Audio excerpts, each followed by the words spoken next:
17 years ago, the U.S. led a so-called coalition of the willing and invaded Iraq, ostensibly to get rid of Saddam Hussein.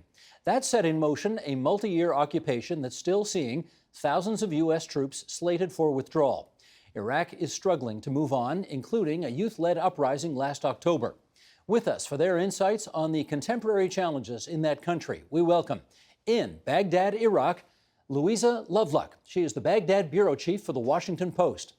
In Waterloo, Ontario, Bessma Momani, Professor of Political Science at the University of Waterloo and a Senior Fellow at CIGI, the Centre for International Governance Innovation.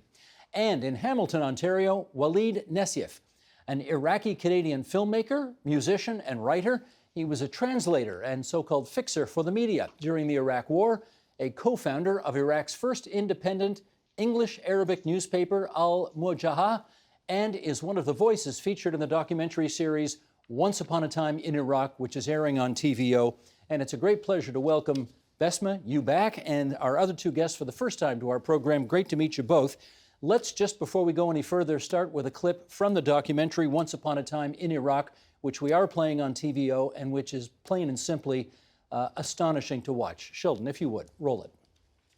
Yet, we were free enough during Saddam's time to go back and forth without worrying about a car bomb or this Islamic group or that religious group, you know? That's what Saddam actually provided proper to Iraq. It was safety and security. From everything else, not from him. Waleed, obviously a lot's happened in the 17 years since the American-led invasion. What would you say is the most significant change in the difference of Iraq today versus then? Well, Steve, it's a loaded question, as you probably have gathered, but I'm going to do my very best to try and summarize that for you. Let's start with something a little bit light. The first time I went back home after leaving Iraq in 2004 was 2013. And upon meeting and greeting my family and friends, I realized two things: that greetings have changed. And now I'm having awkward situations. See, in Iraq, the kiss, the way we greet each other is right, left, right. And upon going back to the country, it was two kisses on only one cheek. So I ended up mistakenly kissing a few of my friends on the lips.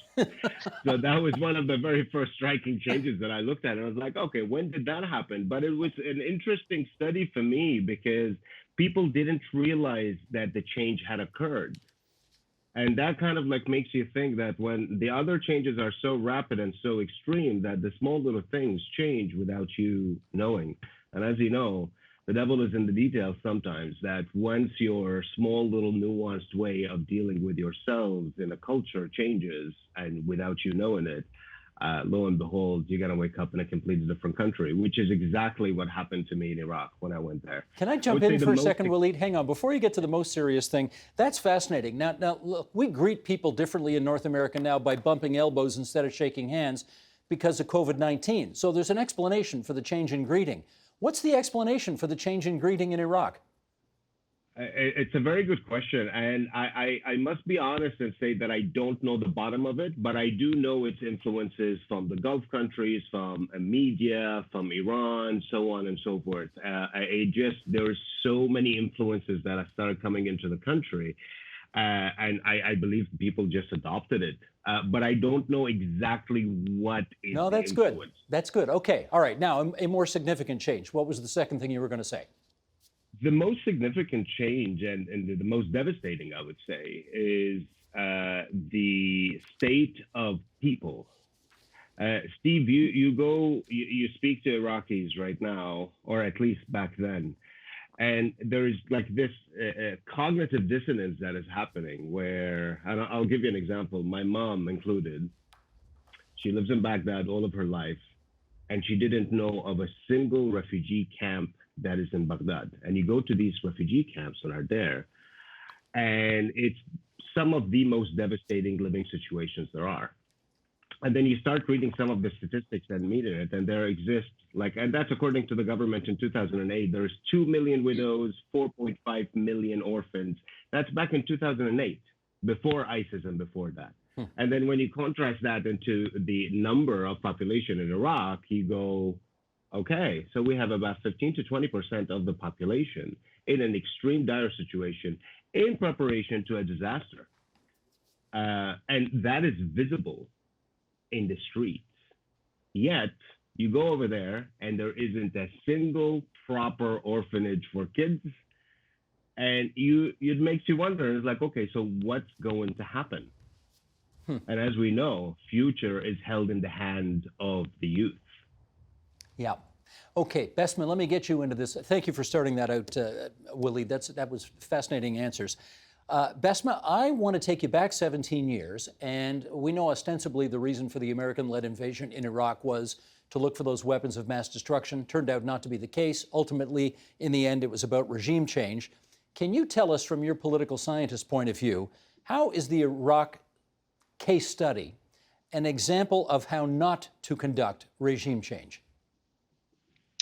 Well, first, let's put aside the moral argument, because one could argue that regime change is wrong. This idea of sort of, top down from a foreign occupier to come in and overthrow a government. But put that aside, I think the biggest thing was that there was no plan, quite literally. In many ways, what happened is that the Americans, you could argue, had, someone like Ahmed Shalabi in the United States, who had left the country far long ago, talk about a country that he had no real local knowledge of. And that absence of local knowledge, the absence of experts inside the White House and other departments who actually knew and understood Iraq, and who had an understanding of the fact that for the past 10 years before the invasion, that, there was brutal sanctions that had, frankly, depopulated the country from its experts and professionals, made people very anti-American. After all, it was a lot of suffering in those 10 years.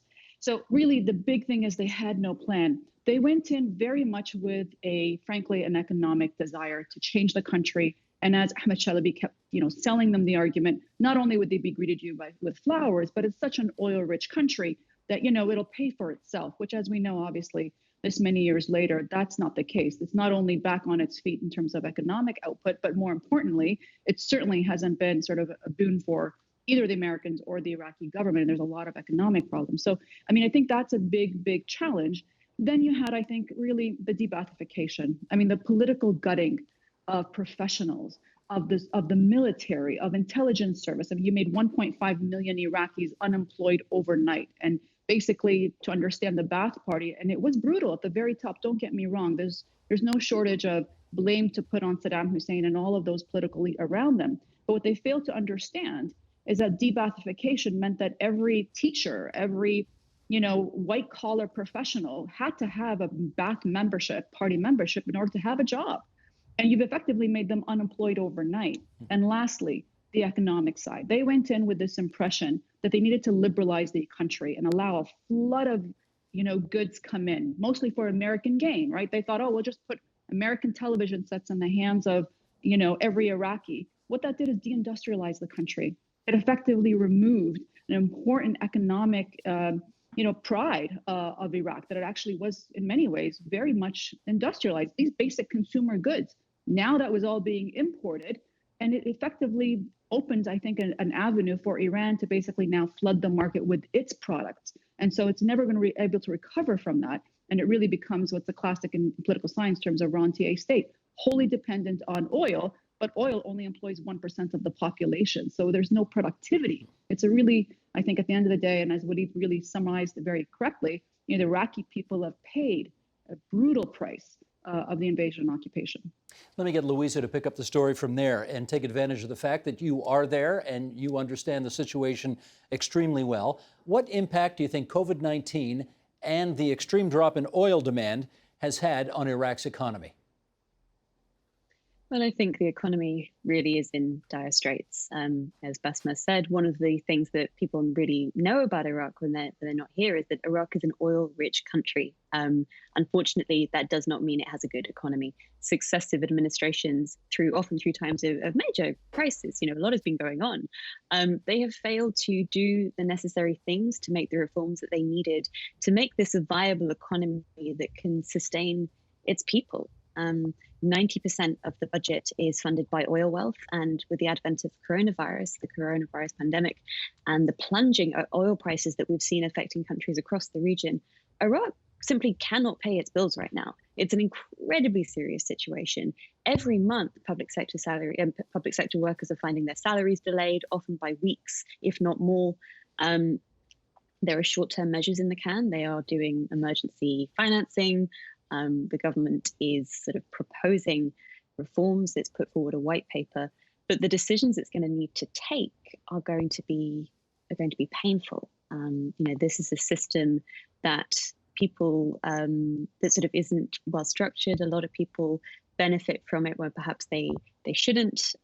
There are lots of sort of perks that people might not lose if they are to sort of recover this economy and get it at least on the road to recovery. I don't see that the government has the political will or even ability to do that. But the catch-22 is that if it doesn't, it's hard to say where this country will go, but it won't be good. Waleed, let me get you to pick up the story by talking about how you think minority groups in Iraq are faring today.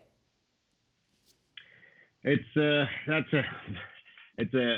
very good question, and let's take the first, for the sake of the viewers, let's kind of just count some of the minorities that we have, because more often than not, when you think of Iraq, you think of Iraq as a Muslim country, which, yes, the majority are Muslims, but the reality is that we have many, many other ethnic as well as religious minorities. So Kurds being a huge number, the Turkmen, and then we have, of course, the Assyrians and the Chaldeans, and then we have the Shabak, and then the Yazidis.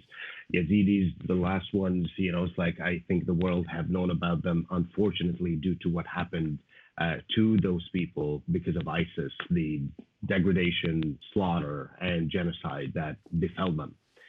I would say the ethnic groups or the minorities in Iraq are all suffering equally, with the exception of probably to a lesser extent the Kurds, because they have a little bit more autonomy over there. But nonetheless, I don't believe that Kurdish people are living the life, that we in Iraq, it's like we expect them to be living. It's like, oh, Kurdistan is fantastic right now. It's safe, it's peaceful. But the reality is they're suffering through the economic hardships as well. Not to the same extent as the other Iraqis, it's like in other parts of Iraq, but nonetheless, they are. I would say the groups that are having it the hardest probably are the Christian Iraqis, Assyrians and Chaldeans, and simply because they've been marginalized. I mean, let's think of something over here, and that's for the sake of the viewers. True Iraqis are not Arabs. Like Assyrians and Chaldeans are actually the original Iraqis that come from the Assyrian Empire. And here we are sitting over now where the same groups have become a minority and now they're marginalized as well. So it's a very complicated situation, I would say. And Iraq as a status quo right now is unfair and unfavorable towards everyone, with the exception of some of the parties or members that belong to political parties and religious affiliations that are benefiting from that. But that's no difference than the time of Saddam, where only very few, the cream of the crop in Iraq, benefited from everything while everybody else suffered. Now, Bessma, you gave us a really terrific, I guess what they call in your business, a tour d'horizon of all of the reasons why the Iraq invasion turned out to be such a failure 17 years ago. But let me bring you to today now. How concerned would you be as an observer of world affairs about Iraq turning into, another playground for proxy wars by differing powers all over the place? It's a disaster. It's a disaster, and that's exactly what it is today. It's a place of proxy for mostly the Americans and the Iranians, who frankly are not brave enough to fight each other in their own countries, but use other countries in the Middle East, Iraq being by far, the place where most of this is happening in terms of a playground, if you will. Certainly Lebanon, Syria, and to a lesser extent, in Yemen. But this is a real big challenge, and of course, this really plays into what both want, which is, low cost to them, but high cost to the civilians, Iraqis on the ground. And Iran, of course, has become such an important influence inside the country to the detriment of Iraq, particularly in terms of its sovereignty, its sort of nationalist desire to basically stand on its own 2 feet, as I sort of alluded to. A lot of that is economic, but it's also very political. They have basically bought so many of the politicians in Iraq. Some of that has some, I don't want to say religious loyalty, because I think it's deeper than that. It's very much political. They are offering money. They have bought these politicians, and at the expense of the Iraqis, who frankly want to have, in so many cases, I know we're going to talk about the youth movement, who want to have a country that not only stands on its own 2 feet, but makes policies in the interest of Iraqis, not in the interest of Iranians. And so that is a real big challenge. And I'm afraid to say that is one of the worst legacies that the Americans made. I mean, they effectively made these two countries that fought a war, at the political level to be, best friends. And that is really, I think, a consequence of how not understanding local dynamics and more importantly, creating those kind of avenues of destroying the economy that allow the Iranians to penetrate. Louisa, I want to ask you about military presence there right now. I think it's fair to say Barack Obama saw his mission as making sure that America didn't get into any more wars when he took over. And I think it's also fair to say that Donald Trump saw his mission in terms of international affairs as bringing American troops home. And I gather there's going to be another troop withdrawal in the near future, down from 3,000 to 2,500 U.S. troops by early next year. What's the thinking on the ground in Iraq about that move? I mean, I think a lot will hinge here on how this troop drawdown now takes place. The fact of a drawdown is not necessarily a new thing. It's been several years since the Islamic State were formally defeated here. And in the years that have followed, there have been, withdrawals on a sort of steady, rolling basis. You have seen the US-led coalition taking more of a backseat in the military operations. So this has been happening for a while. What is different now, as your guests have said, is the context, is rising tensions across the region between Iran and the United States. This is an area where the fact of a US troop presence has been used to hit the United States by Iran. The two sides have sparred repeatedly. And if there is any degree of chaos or uncertainty in the drawdown, I think that could spark further instability. It could be capitalized on as a moment of weakness by the Iran-backed militias who are stationed here and do have their eyes on the coalition. I think one thing that is important to point out, as our colleagues were saying, is we talk about US drawdowns, we talk about Iranian projection on Iraq, and it's always like it's just this sort of play stage for two competing factions. This is a country of 40 million people, civilians. This is a sovereign country, and every single time these two sides spar on Iraqi soil, it is Iraqi civilians who suffer the most. Last night, as I was sitting here, a barrage of rockets were fired by, we believe, an Iran-backed militia at the Green Zone, just across the water from us. No Americans were wounded. No coalition troops were wounded. The only person who was killed, to our knowledge, was a baby. It was a young girl who was hit when the shrapnel was pushed back by a US defense system. She was killed as she was leaving a play park, and that is what happens when these two sides spar. And if there is any chaos in this drawdown and there is further tension, this is exactly what's going to happen again. Well, Louisa, could you follow up on that? We know nature abhors a vacuum. So if there are fewer U.S. troops there, presumably to, I don't know what the right expression is, keep the peace or try to keep each side at bay or whatever, if that does happen, do you anticipate more violence, or do the experts anticipate something moving in to fill that vacuum? Not necessarily. As I say, a lot will depend on sort of the nature of the drawdown and the way in which it is conducted. US forces or the US-led coalition are in the country to fight the Islamic State. That is their explicit mission. The Islamic State is largely defeated. Now, they're not all gone. There are certainly militants still in this country. They certainly pose a risk of mounting a comeback. And the question now, and I think the question the Iraqis are going to be asking the military, is what are you going to do with this drawdown? How are you going to help us?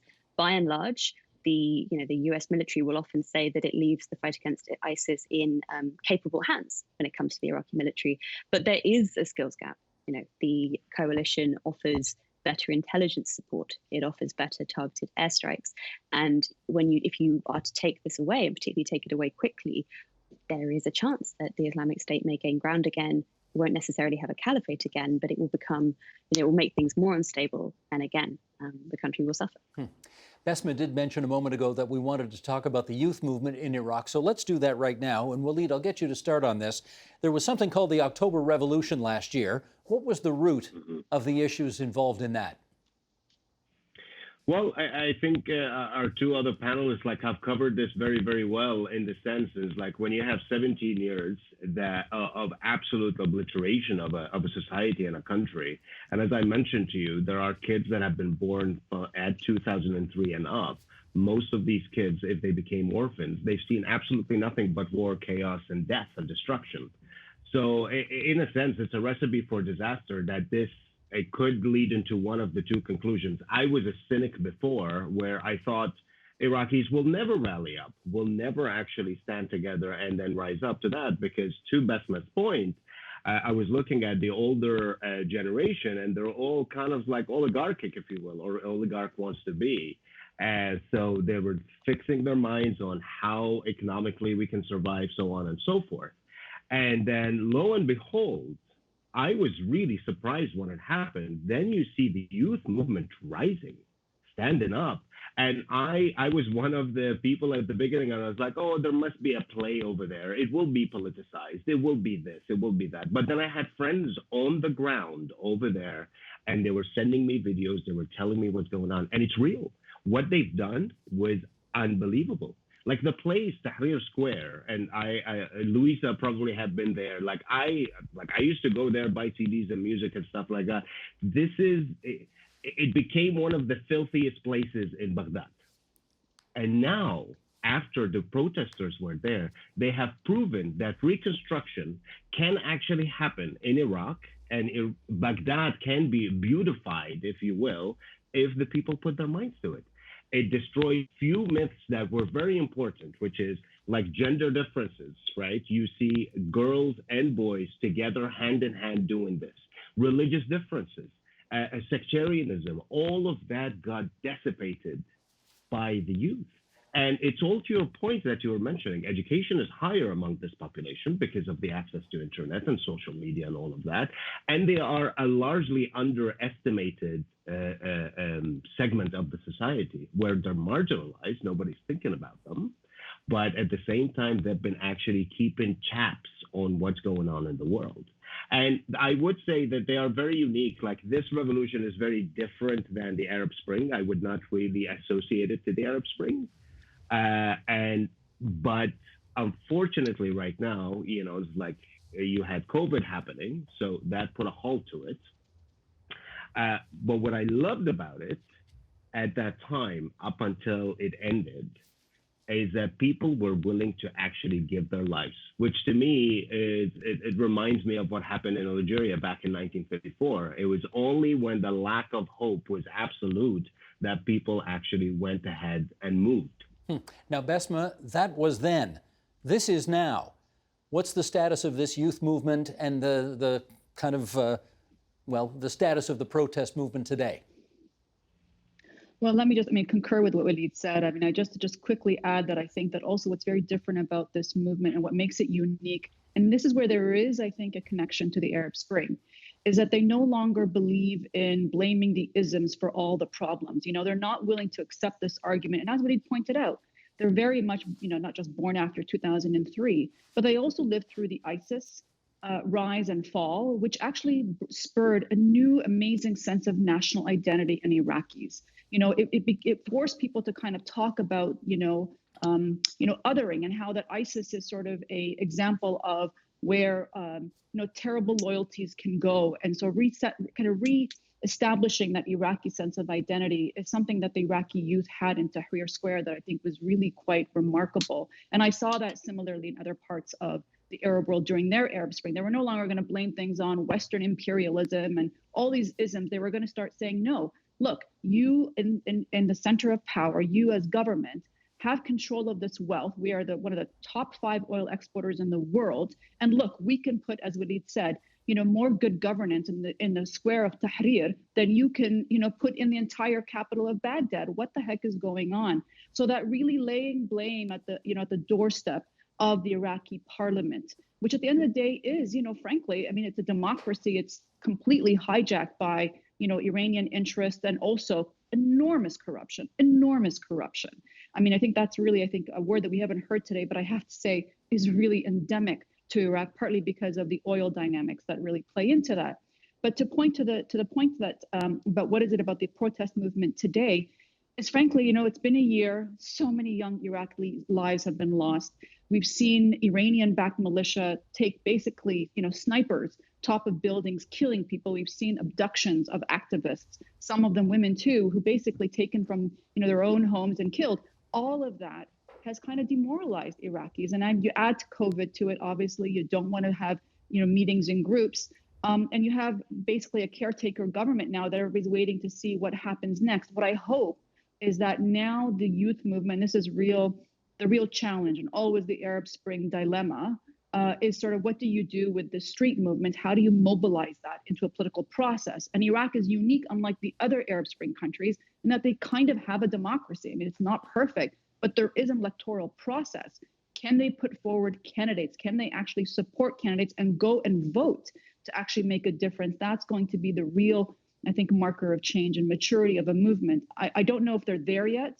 We will see. But certainly they've changed the conversation, because the conversation, at least in Baghdad today, even amongst MPs, is at least they're embarrassed by what the movement has shown, the Iraqi youth movement has shown, that they're basically at the beck and call of Iran, rather than really following a domestic political and economic agenda as they should.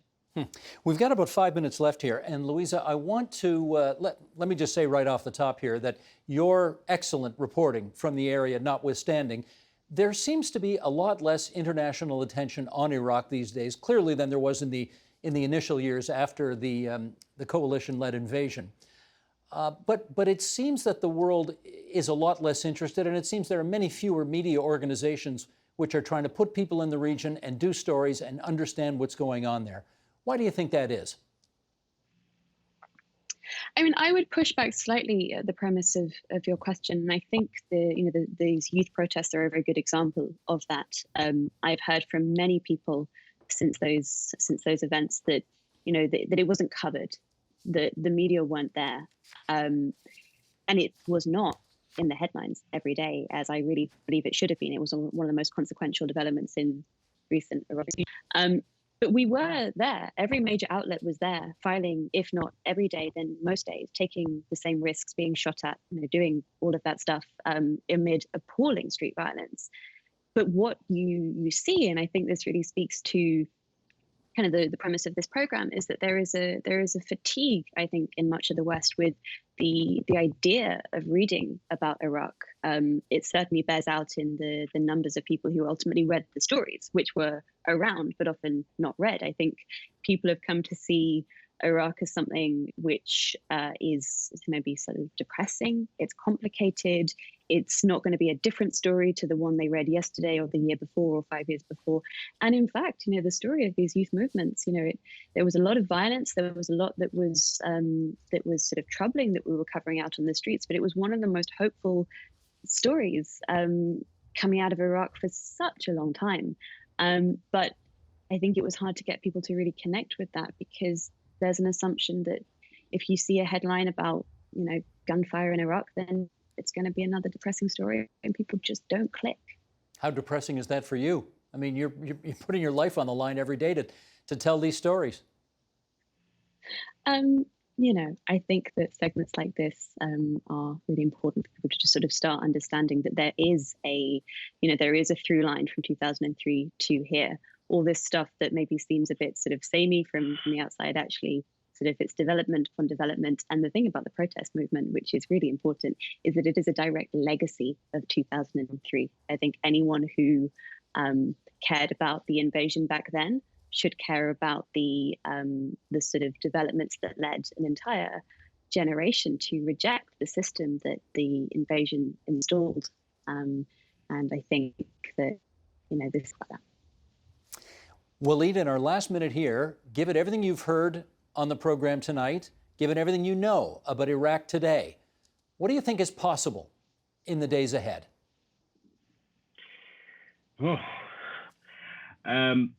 I believe if we are left alone, my people are more than capable of standing up for themselves and being able to liberate themselves. We might need a little bit of help, but we need to be left alone. And the other thing that I ask of the world, and Canadians in particular, we're not a news flash. We're not just like some statistics. You know, it's like that's the reason why we made the documentary. We wanted to humanize it. And I thank you for trying to put an Iraqi face in this as well. There's one thing that I want to mention that Bessma had mentioned, which is that the Americans did not have a plan. I disagree with that. I think everything that happened in Iraq is actually purposeful, whether it's organized chaos or not. But I've had the chance of asking Paul Bremer, at the first year of the invasion, why were the borders not protected? And he had no answer. And one of my jobs was to bring journalists from the Jordanian or the Syrian border to Baghdad, and it was open. So if we're left alone, we can rally up and actually stand up. We have done it for thousands of years, and I don't think we need the world's help. But if interference continues, then nobody's going to see the end of this. Well, we'll keep watching, and we're grateful to the three of you for sharing your views with us about this important topic tonight here on TVO. Louisa Loveluck with the Washington Post, Waleed Nesyif, Once Upon a Time in Iraq. We really do hope people will watch that on TVO. And Bessma Momani from the University of Waterloo. All good wishes to all three of you. Thanks so much. Thank you very much. Thank you.